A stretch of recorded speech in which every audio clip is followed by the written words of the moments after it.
Hello friends, welcome to IICS platform. आज है 21 अगस्त और 21 अगस्त के करेंगे हम current affair. Without wasting our time हम अपना लेक्चर स्टार्ट करते हैं। First news, mpox case.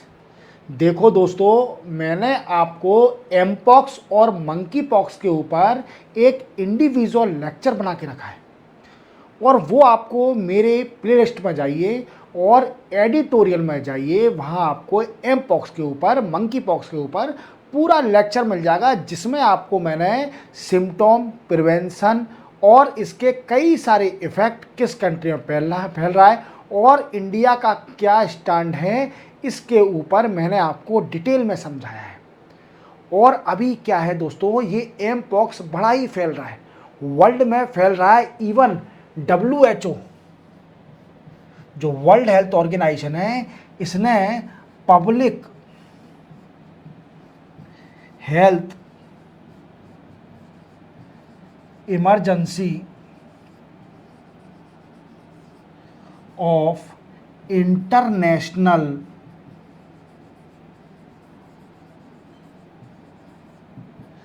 Concern declare कर दिया है एम पॉक्स को। क्लियर? और ये वर्ल्ड में बड़ा ही फैल रहा है। जैसे कि मैंने आपको वीडियो में बताया था कि रिपब्लिक ऑफ कॉन्गो जो कंट्री है अफ्रीकन कॉन्टिनेंट में, अफ्रीका कॉन्टिनेंट में ये कॉन्गो एक कंट्री है, यहाँ बड़ा एम पॉक्स फैला है, मंकी पॉक्स बड़ा ही फैला हुआ है। अब इस सूडान में, जैसे मैंने पढ़ा था कि सूडान में भी कुछ केस आ गए हैं एम पॉक्स के, और ये पॉसिबिलिटी है कि ये पूरे वर्ल्ड में फैल सकता है, स्प्रेड हो सकता है। तो इंडिया को इसके लिए प्रिपेयर होना पड़ेगा डेफिनेटली। तो इसके लिए क्या किया है, एम्स ने एक एडवाइजरी निकाल दी है। एम्स ने एडवाइजरी निकाल दी है, एडवाइजरी। अब किस किस हॉस्पिटल को एडवाइजरी दी है, तो देखो दोस्तों, ये 3 हॉस्पिटल के नाम याद रखना, लोकनायक, GTB और बाबा साहेब अंबेडकर। इन हॉस्पिटल को एडवाइजरी निकाल दी है और इनसे बोला इस एडवाइजरी में कि आप एक सेपरेट रूम सेटअप करो, सेपरेट रूम सेटअप करो अपने हॉस्पिटल में for isolation of suspected cases. अभी गरीमत देखिए कि इंडिया में अभी एक भी केस ऑफिशियली नहीं आया है चिकन पॉक्स से मंकी पॉक्स का और एम पॉक्स का, और हमें प्रिपेयर तो रहना पड़ेगा। इन फ्यूचर आ सकता है जब ये वर्ल्ड में फैल रहा है, क्योंकि आप जानते हो कि हमारे इंडिया की ज़्यादातर पॉपुलेशन, आप देखिए हम सबसे ज़्यादा रिमिटेंस कमाते हैं। तो इसका मतलब क्या है, इसका इनडायरेक्टली मतलब ये है कि हमारे कई सारे इंडियन विदेश में रहते हैं और वहाँ से वो इस डिसीज़ को इंडिया में ला सकते हैं। तो हमें प्रिपेयर रहना पड़ेगा। अब एक और बात याद रखना कि सीरम इंस्टीट्यूट ऑफ इंडिया को तो आप जानते होंगे, जिसने कोरोना की वैक्सीन बनाई थी। सीरम इंस्टीट्यूट ऑफ इंडिया ने बोला है, इसके हेड कौन है, अदर पूनेवाला, ये इसके हेड है। इन्होंने बोला है कि हम एम पॉक्स की वैक्सीन बनाने के लिए तैयार हैं, हम इस पर काम कर रहे हैं और जल्दी ही एम पॉक्स की वैक्सीन हम बना लेंगे। अब मैं आपको इस वीडियो को एम पॉक्स के बारे में डिटेल में इसलिए नहीं समझा रहा क्योंकि ये जो है मैंने इंडिविजुअल आपको पूरा लेक्चर बना के रखा है। आप जाइए मेरे एडिटोरियल में और देखिए, आपको मंकी पॉक्स का लेक्चर मिलेगा और कॉन्गो, जिसमें मैंने आपको थंबनेल में एक कंट्री का मेंशन भी किया है, Republic democratic of country of Congo, जो कि अफ्रीकन कॉन्टिनेंट में है, और वहाँ पर मंकी पॉक्स और एम पॉक्स का केस कई सारे आए हैं। और अभी क्या है, ये एम पॉक्स का नाम पहले मंकी पॉक्स था, बट क्या हुआ है कि इसमें we can say chickenpox के भी सिम्टोम दिख रहे हैं। क्या दिख रहे हैं, चिकन पॉक्स के भी सिम्टोम इसमें दिख रहे हैं एम पॉक्स में। क्लियर? ये भी याद रखना, चिकन पॉक्स वाले सिम्टोम भी दिख रहे हैं एम पॉक्स के अंदर। क्लियर, चलते अपन नेक्स्ट न्यूज़ पर। नेक्स्ट न्यूज़ है इंडिया और मलेशिया। मैं आपको हर लेक्चर में बता रहा हूं कि इंडिया और मलेशिया, अब्राहिम साहब हमारे इंडिया में आए हैं। अनवर इब्राहिम साहब हमारे इंडिया में आए हुए हैं। अनवर इब्राहिम, ये कौन है? ये हैं मलेशिया के पीएम, और ये 3 डे की विजिट पर आए हुए हैं। 3 डे की विजिट पर आए हुए हैं, और ये मंडे को आए थे, तो ट्यूसडे और आज वेडनेसडे। क्लियर, तो 3 दिन हो गए, 3 दिन की विजिट पर है। अब इन्होंने क्या किया, क्या डिस्कस हुआ, देखो मैं आपको हर लेक्चर में बताता हूं, मैं इस लेक्चर में भी आपको समझा रहा हूं कि इंडिया जो पाम ऑयल है वो बड़ा ही इंपोर्ट करती है। Nearly 9.7 million ton India import करती है एनुअली इतना पाम ऑयल इंपोर्ट करती है। और देखा जाए तो नियरली 3 मिलियन टन तो सिर्फ ओनली मलेशिया फुलफिल करता है रिक्वायरमेंट। कौन करता है? मलेशिया फुलफिलमेंट करता है। बट 2019 में मलेशिया के पीएम थे महातिर मोहम्मद।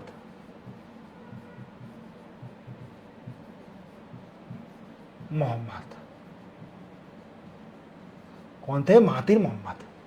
अब ये पर्सन उस टाइम ये भी थे इब्राहिम, पर ये कैबिनेट में थे महातिर मोहम्मद जी के, और उस टाइम इन्होंने कई सारा क्रिटिसाइज किया इंडिया का on the issue of article number 370 जो कि जम्मू कश्मीर का है। और आपको मालूम है कि कोई भी इंटरनल इशू पर, इंडिया के इंटरनल इशू पर कोई भी ऑब्जेक्शन नहीं उठा सकता। दूसरी कंट्री का कोई हक नहीं है कि वो इंडिया के खिलाफ बोले। क्लियर, और 370 आर्टिकल के साथ साथ इसने कई सारा क्रिटिसाइज किया सिटीजनशिप अमेंडमेंट बिल के ऊपर भी, जो कि सिटीजनशिप अमेंडमेंट बिल के ऊपर भी इसने महातिर मोहम्मद साहब ने 2019 में कई सारा इंडिया का क्रिटिसाइज किया था। तीसरा बात, एक हमारे इंडिया के सिटीजन हैं जो कि मलेशिया जाकर सेटल हो गए और वहाँ से हेट स्पीच देने लगे, जिनका नाम है जाकिर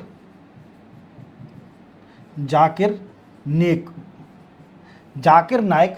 ये एक इंडियन सिटीजन थे, अब इनको मलेशिया की सिटीजनशिप मिल गई है, और इनके ऊपर इंडिया में कई सारे, एक तो मनी लॉन्ड्रिंग के केस हैं। क्या के केस हैं? मनी लॉन्ड्रिंग के केस हैं, और ये हेट स्पीच भी देते हैं, इंडिया के खिलाफ हेट स्पीच भी देते हैं। और इंडिया ने जब उस टाइम महातिर मोहम्मद से रिक्वेस्ट करी थी कि इस पर्सन को हमारे इंडिया में एक्स्ट्राडिशन कर दीजिए, इंडिया भेज दिया, एक्स्ट्राडिशन कर दीजिए, पर महातिर मोहम्मद जी ने मना कर दिया कि नहीं हम नहीं देंगे, और इवन इसको मलेशियन सिटीजनशिप भी दे दी, और इसी से रिलेशन बिगड़ गए मलेशिया के। अब ये रिलेशन सुधारने के लिए आए हैं, जो इनका नाम है अनवर इब्राहिम, जो कि पीएम अब बन गए। महातिर मोहम्मद चले गए, ठीक है, अब बन गए Anwar Ibrahim PM of Malaysia. ये इंडिया है, और इंडिया से रिलेशन अब सुधरेंगे अब इसके मलेशिया के। अब इन्होंने क्या क्या डिस्कस किया है, तो सबसे पहले comprehensive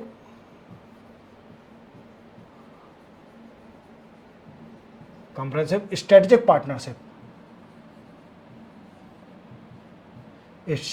partnership, clear, strategic partnership, इस पर डिस्कस किया जाएगा। किस पर? स्ट्रेटेजिक पार्टनरशिप पर डिस्कस किया जाएगा। इसी के साथ आप जानते हो कि जितनी भी जो साउथ ईस्ट कंट्रियां हैं वो सारी एक ही बात पर चाइना से चिड़ी हुई हैं, जिसको बोलते हैं साउथ चाइना सी।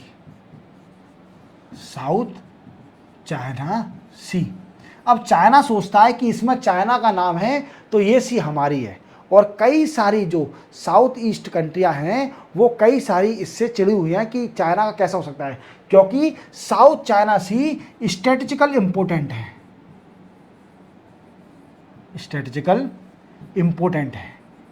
अब इंपॉर्टेंट क्यों है दोस्तों? क्योंकि आप जानते हो कि यहाँ से साउथ चाइना सी से 55% ऑफ वर्ल्ड ट्रेड क्रॉस होता है। 55% of world trade South China Sea से क्रॉस होता है। अगर साउथ चाइना सी चाइना के अंडर चली गई तो क्या होगा उससे? उससे ये होगा कि जितना भी ट्रेड है वो रोक सकता है, चाइना इसका पॉजिटिव पॉइंट ले सकती है। तो कई सारा और बोला गया कि we can say the both country sign that South China Sea issue will resolve peacefully and as per the international order, as per the international order। कौन सा international order? United nation Convention law of sea. आप जानते हो कि ocean को peacefully use करने के लिए इंटरनेशनली एक कन्वेंशन है जिसको बोलते हैं united nation convention of law of sea. Clear? इसी और बेसिस पर डिस्कस किया गया। और क्या करेंगे? ट्रेड कॉमर्स के ऊपर भी डिस्कस किया गया। ट्रेड एंड कॉमर्स को एनहांस करेंगे।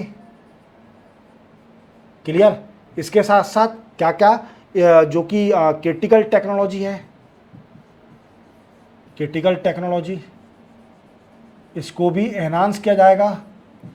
इंफ्रास्ट्रक्चर, अब क्रिटिकल टेक्नोलॉजी कौन सी? Fintech, fintech, semiconductor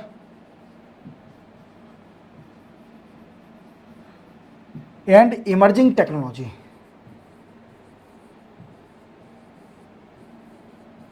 emerging technology, emerging technology कौन सी है? Sustainable development,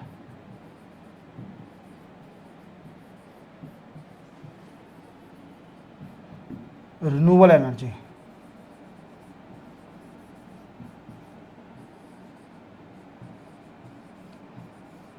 semiconductor,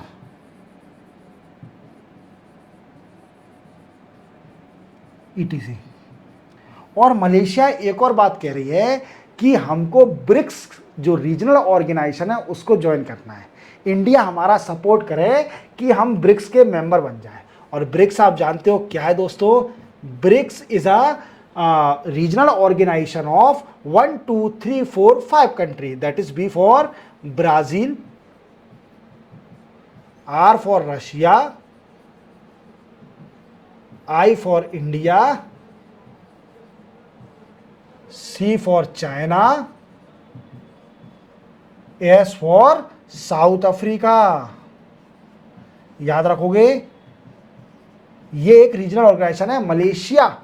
Malaysia countries को ज्वाइन करना चाहती है। तो इन चीज पर डिस्कस किया गया। समझ में आ गया? इंडिया और मलेशिया के रिलेशन समझ में आ गए। चलते अपन नेक्स्ट न्यूज पर। नेक्स्ट हो जाए 2+2 मिनिस्ट्रियल मीटिंग। देखो मैंने आपको ये बहुत पहले बताया था कि इंडिया और जापान की 2+2 मीटिंग होने वाली है। 2+2 मीटिंग होने वाली है। और ये 2+2 क्या होता है दोस्तों? ये होता है डिफेंस मिनिस्टर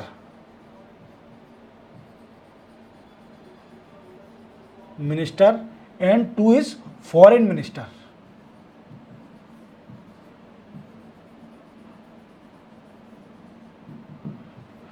डिफेंस मिनिस्टर और फॉरेन मिनिस्टर दोनों कंट्री के वो डिस्कस करते हैं किसी पॉइंट पर बायलैटरल रिलेशन को एनहांस करने के लिए। बायलैटरल एंड डिफेंस रिलेशन और स्ट्रेटेजिक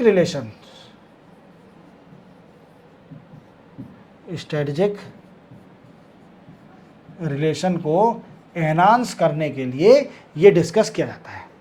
अब इनका एक ही पॉइंट है, ये चाहते हैं। और एक और बात रखना, ये थर्ड मीटिंग है, ये थर्ड मीटिंग है जो कि न्यू दिल्ली में हो रही है। याद रखना यही पॉइंट, ठीक है। और नेक्स्ट मीटिंग कहाँ पर होगी? जापान के अंदर, ठीक है। फोर्थ मीटिंग कहाँ पर होगी? जापान के अंदर। अब इसमें डिस्कस तो ये क्या गया? स्ट्रेटेजिकल पार्टनरशिप और कई सारे combating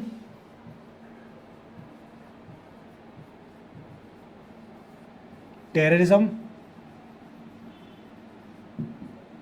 extremism, such as cross border crime, cross border crime. और एक और बात याद रखना कि इंडिया कई सालों से 10 या 15 साल से चिल्ला रही है कि यूनाइटेड नेशन सिक्योरिटी काउंसिल में रिफॉर्म होना चाहिए।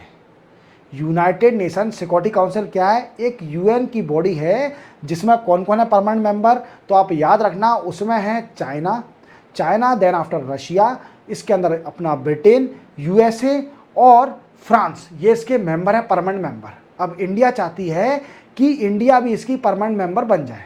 क्या बन जाए दोस्तों? इसकी परमानेंट मेंबर बन जाए इंडिया भी। बट इंडिया को लिए इसके लिए यूएनएससी में रिफॉर्म चाहिए। क्या चाहिए? यूनाइटेड नेशन सिक्योरिटी काउंसिल में रिफॉर्म चाहिए। मैंने आपको बता दिया कि 5 परमानेंट मेंबर हैं इसके अंदर। परमानेंट मेंबर कौन कौन से? यूएसए, ब्रिटेन, फ्रांस, रशिया और China. These are the permanent member of united nation security council.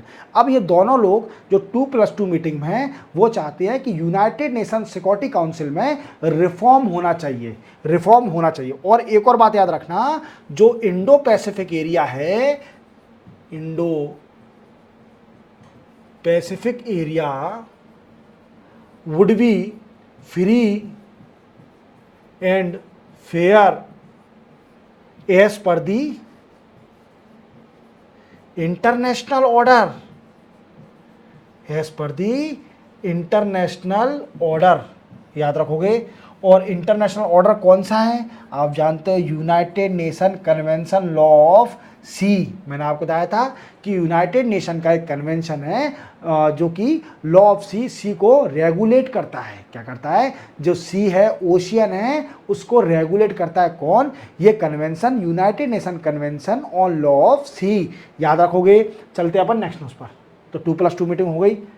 Then after Modi visit in Poland. देखो मैंने आपको कल के न्यूज़ बताई थी कि मोदी साहब 23 तारीख को यूक्रेन जाने वाले हैं। यूक्रेन 23 अगस्त को। और यूक्रेन के जो प्रेसिडेंट है जेलेंस्की, उनसे मुलाकात करेंगे। वो ज़्यादा उचक रहे थे जब मोदी रशिया गए थे, तो उन्हें खुश करने के लिए कि नहीं बेटा तेरे साथ भी हम न्यूट्रल हैं, ठीक है, तो उसे खुश करने के लिए यूक्रेन भी जाएंगे। अब ये यूक्रेन क्यों जा रहे हैं? तो देखो दोस्तों क्या है कि मोदी साहब की विजिट है 21 एंड 22 अगस्त को पोलैंड में, पोलैंड कंट्री में, वहाँ पर इनकी विजिट है पोलैंड के अंदर। क्लियर? अब पोलैंड में आज गए हुए हैं, अब क्या डिस्कस करेंगे पोलैंड में? तो अपन देखो जब डिस्कस होगा, अभी ऐसा कोई पॉइंट नहीं आया है, जब डिस्कस होगा तो मैं आपको बताऊंगा, पर आपको पोलैंड के बारे में थोड़ा बता देता हूं मैं। देखो पोलैंड क्या है? एक यूरोप कंट्री है, it is a European country, और ये मेंबर भी है, यूरोपियन यूनियन का मेंबर भी है। यूरोपियन यूनियन में कितने मेंबर हैं? 27 मेंबर। अब यूके नहीं है इसका मेंबर, पहले इसका मेंबर था तो 28 थे, बट यूके ने इसको लीव कर दिया है तो इसके रह गए 27 मेंबर। और जो पोलैंड है वो इम्पोर्टेंट क्यों है? क्योंकि इसमें 25,000 people, Indian people live in Poland. समझ रहे हो आप मेरी बात को? पोलैंड में रहते हैं, जिसमें से 5,000 तो सिर्फ ओनली स्टूडेंट हैं। समझ रहे हो मेरी बात को? 5,000 तो सिर्फ ओनली स्टूडेंट हैं, मतलब 25,000 इंडियन ओरिजिन लोग बाग रहते हैं पोलैंड में। Out of 25,000, 5,000 people live, that is all student, ठीक है, 5,000 स्टूडेंट हैं। अब मोदी साहब यहाँ पर जाने वाले हैं। मोदी साहब और हमारे देश के 45 ईयर बाद कोई प्रधानमंत्री, कोई प्राइम मिनिस्टर पोलैंड जा रहा है, पोलैंड जा रहा है। और पोलैंड बहुत strategically important we can say country है, क्योंकि इसकी 6th लार्जेस्ट इकोनॉमी है, 6th largest economy in world, नहीं in European union, European union countries, जिसमें 27 कंट्री हैं। 27 कंट्रियों में से 6th लार्जेस्ट इकोनॉमी किसकी है? पोलैंड की। याद रखोगे। और ये इंपॉर्टेंट क्यों है, क्योंकि 25,000 सिर्फ ओनली इंडियन ओरिजिन लोग बाग पोलैंड में रहते हैं, जिसमें से 5,000 तो सिर्फ ओनली स्टूडेंट है। और जब यूक्रेन और रशिया का वार स्टार्ट हुआ था तो पोलैंड ने इंडिया के जो स्टूडेंट थे यूक्रेन के अंदर उनकी बड़ी मदद करी थी, उनको बचाने के लिए, उनको बचाने के लिए बड़ी मदद करी थी पोलैंड कंट्री ने। तो पोलैंड से हमारा रिलेशन भी है। और देखा जाए तो पोलैंड की 30 polish companies in India, means polish जो पोलैंड कंट्री है उसकी 30 कंपनी हमारे इंडिया में हैं जो इन्वेस्ट करती हैं, समझ रहे हो। और हमारी कई सारी कंपनियां हैं जो फार्मास्यूटिकल, आईटी सेक्टर और कई सारे टेक्सटाइल में वर्क कर रही हैं पोलैंड में, ठीक है। तो याद रखोगे, ये जाने वाले हैं, आगे डिस्कस होगा, कल डिस्कस होगा, आज डिस्कस होगा, तो मैं आपको कल डिटेल में समझाऊंगा। क्लियर। चलते हैं अपन नेक्स्ट उस पर। Next supreme court setup national task force. क्या है दोस्तों, देखो आप जानते हो कि अभी एक जूनियर डॉक्टर का रेप हो गया था और उसका मर्डर हो गया था कोलकाता के एक हॉस्पिटल में जिसका नाम था आरजी कर मेडिकल हॉस्पिटल। इस हॉस्पिटल में इस जूनियर डॉक्टर का नाइट के टाइम वो ड्यूटी पर थी और उन्हीं के जो एम्प्लॉय थे उस हॉस्पिटल में उन्होंने उसका रेप कर दिया और उसको मीन्स मार भी दिया, मर्डर हो गया था। और इस चीज़ का कई सारा प्रोटेस्ट हुआ इंडिया में कि मेडिकल जो पर्सनल हैं वो सेफ़ नहीं है, मेडिकल प्रोफेशनल सेफ़ नहीं है, क्योंकि मेडिकल जो होता है, डॉक्टर जो होता है, क्योंकि उसको एक भगवान का दर्जा दिया जाता है। क्या दिया जाता है, भगवान का उसको दर्जा दिया जाता है, क्योंकि वो हमारी लाइफ को सेव करता है। अगर वही सेफ नहीं होंगे तो हम कैसे सेफ हो जाएंगे, समझ रहे हो मेरी बात को।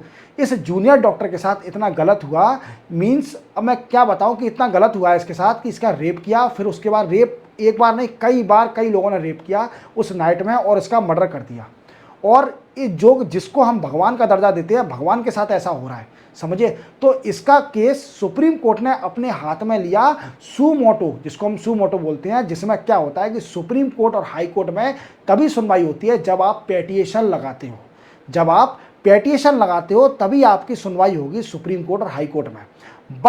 बट अगर किसी सुप्रीम कोर्ट और हाई कोर्ट ने सू मोटो केस ले लिया, मीन्स खुद ही ले लिया, तो आपको कोई जरूरत है वो खुद ही सुनवाई करेगी।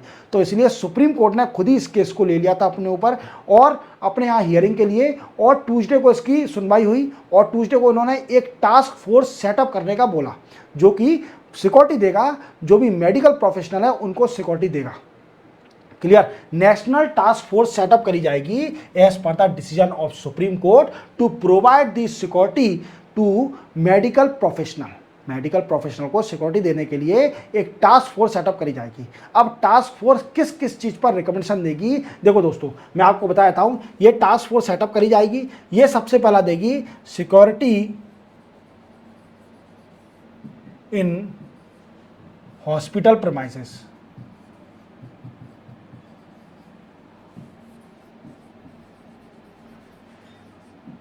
Clear. CCTV camera.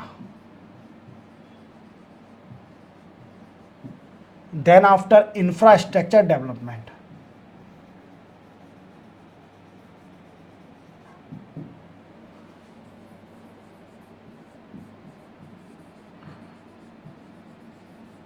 infrastructure development. Then after we can say presence of police in hospital 24/7, available separate restroom, technology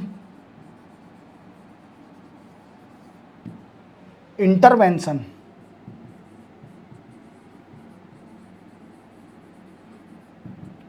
in limit access to critical area.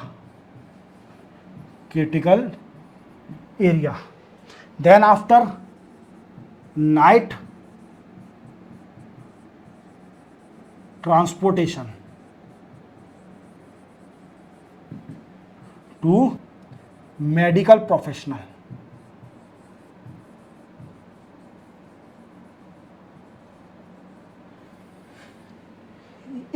पॉइंटों पर ये टास्क फोर्स रिकमेंडेशन देगी। क्या देगी? इस टास्क फोर्स पर अपने सजेशन देगी, ये नेशनल टास्क फोर्स जो कि सुप्रीम कोर्ट ने सेटअप करी है। तो आप देख रहे हो कि हमारे भारत में भगवान को तो पूजा जाता है, पर जो रियल भगवान है, जो हमारी जान बचा रहा है, एक तो होता है भगवान जो हमें मीन्स जन्म दिया है, एक भगवान जो है जिसने हमें जन्म दिया है, और दूसरा भगवान है डॉक्टर जिसने हमें हमारी जान बचाई है। हम अगर छोटी छोटी बीमार हो जाते हैं तो हम किसके पास जाते हैं? डॉक्टर के पास जाते हैं। अगर आप बीमारी में डॉक्टर के पास नहीं जाओगे तो डेफिनेटली आपकी मोर्टेलिटी होना है, डेथ होना है। तो भगवान कौन हुआ? रियल पैदा करने के बाद तो भगवान डॉक्टर हुआ ना। अगर उसी के साथ ऐसा होगा तो हमारी कंट्री सेफ नहीं है। तो इसके लिए सुप्रीम कोर्ट ने सू मोटोली केस लिया और इसके लिए कई सारे पॉइंट दिए जो कि task force, national task force recommendation देगी। क्लियर? चलते अपन नेक्स्ट न्यूज पर। नेक्स्ट हुआ जल विद्युत डीपीआर पोर्टल लॉन्च।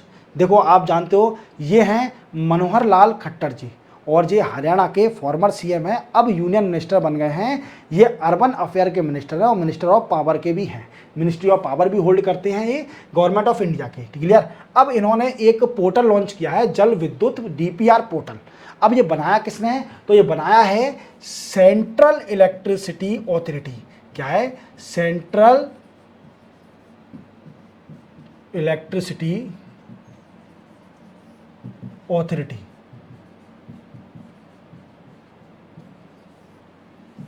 CEA इसने पोर्टल बनाया है। इसका काम क्या है इस पोर्टल का? तो इसका काम है, देखो, enhancing power sector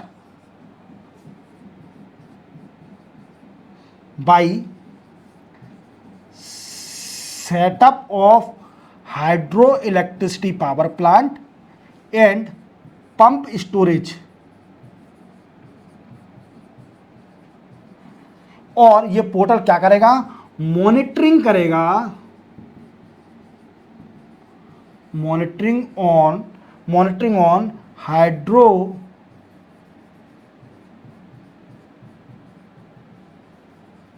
electricity power plant पर। क्लियर? ये पोर्टल का नाम याद रखना और इसके मैंने आपको वर्क बता दिए हैं। क्लियर? इसी के साथ 21 अगस्त के करंट अफेयर कंप्लीट होते हैं। मिलते हैं हम कल 22 अगस्त को नए करंट अफेयर के साथ। तब तक के लिए जय हिंद।